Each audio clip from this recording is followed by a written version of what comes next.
माँ की ज्योति से नूर मिलता है, सबके दिलों को सुरूर मिलता है। जो भी जाता है माँ के द्वार कुछ ना कुछ जरूर मिलता है। जय माता दी।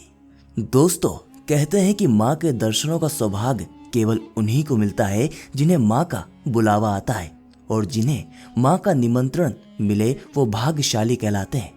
माँ वैष्णो देवी की महिमा ऐसी ही है, तभी तो पूरे साल माँ का दरबार भक्तों से गुलजार रहता है। और आज हम आपको माँ वैष्णो देवी के चमत्कार की एक ऐसी सच्ची घटना सुनाने जा रहे हैं जिसे सुनकर आपके होश उड़ जाएंगे। दरअसल दोस्तों, हम बात कर रहे हैं उत्तर प्रदेश के कन्नौज गांव के रहने वाले और माँ के परमक भक्त सत्येंद्र जी की, जिन्होंने हमारे साथ माता के चमत्कार की यह सच्ची घटना साझा की और बताया कि कैसे वैष्णो देवी यात्रा के दौरान माता ने उन्हें दर्शन दिए। तो चलिए दोस्तों, वीडियो शुरू करते हैं। दोस्तों, उत्तर प्रदेश के कन्नौज गांव के रहने वाले सत्येंद्र जी बताते हैं कि मैं अक्सर माँ दुर्गा, जो कि हमारी कुल देवी हैं, उनका पाठ करता रहता हूँ और हमेशा हमारे घर में माँ दुर्गा की पूजा पाठ होती रहती है।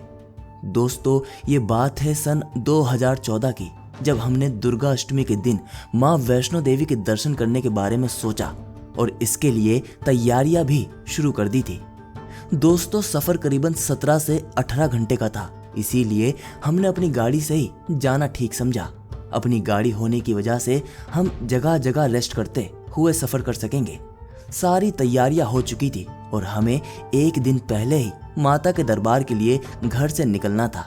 हम सभी सुबह सुबह उठ गए थे, क्योंकि हम सभी पहली बार वैष्णो माता के मंदिर जा रहे थे। इसीलिए हमने माँ को भोग लगाने के लिए प्रसाद यानी सूजी का हलवा बना लिया था। दोस्तों, सुबह के 3 बजे सफर शुरू हो चुका था। सभी लोग जय माता दी बोलकर सफर शुरू कर रहे थे।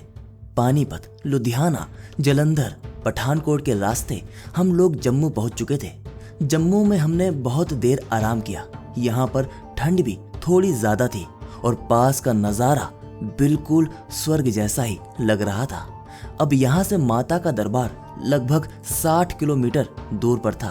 दोस्तों, अभी हम लगभग माँ वैष्णो देवी के दरबार पहुँचने वाले थे और जिस जगह पे अभी हम थे उस जगह का नाम था कटरा। कटरा से आगे का सफर पैदल का था।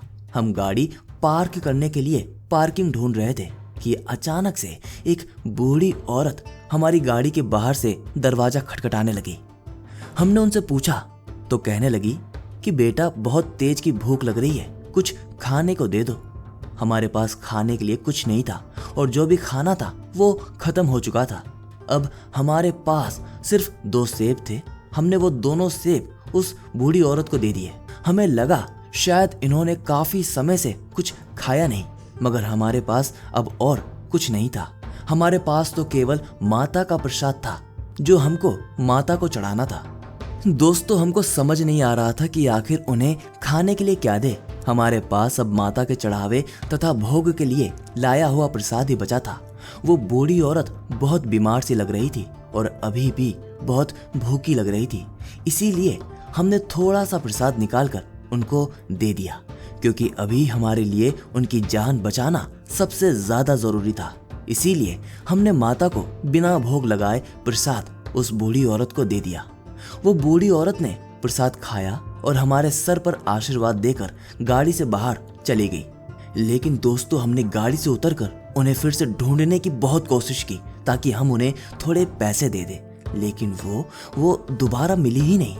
अब हमने मंदिर का मार्ग अपनाया और मंदिर की तरफ जाने लगे। हम पूरे रास्ते उस बूढ़ी औरत के बारे में ही सोचते रहे, उसके बारे में ही बात करते रहे। दोस्तों, मंदिर पहुंचकर पता लगा कि वहां पर सिक्योरिटी बहुत ज्यादा लगी हुई है और मंदिर में कुछ भी ले जाना मना है। हमने मंदिर के पंडित से विनती की, मगर उन्होंने भी कुछ चढ़ाने को मना कर दिया। हमने पंडित जी को उस वृद्ध महिला के बारे में बताया तो उन्होंने कहा, बेटा, वो कोई और नहीं बल्कि स्वयं माता रानी थी, जो स्वयं तुम्हारा प्रसाद ग्रहण करने के लिए आई थी। आप पर माता रानी की विशेष कृपा हो गई है। माता रानी किसी किसी को अपना वो रूप दिखाती है। आप और आपका परिवार बहुत ही भाग्यवान है जो आप सभी को माता ने दर्शन देकर आपके प्रसाद को ग्रहण किया। दोस्तों पंडित जी की यह बात सुन के हम सभी एकदम से चकित हो गए और मन ही मन माता का धन्यवाद करने लगे।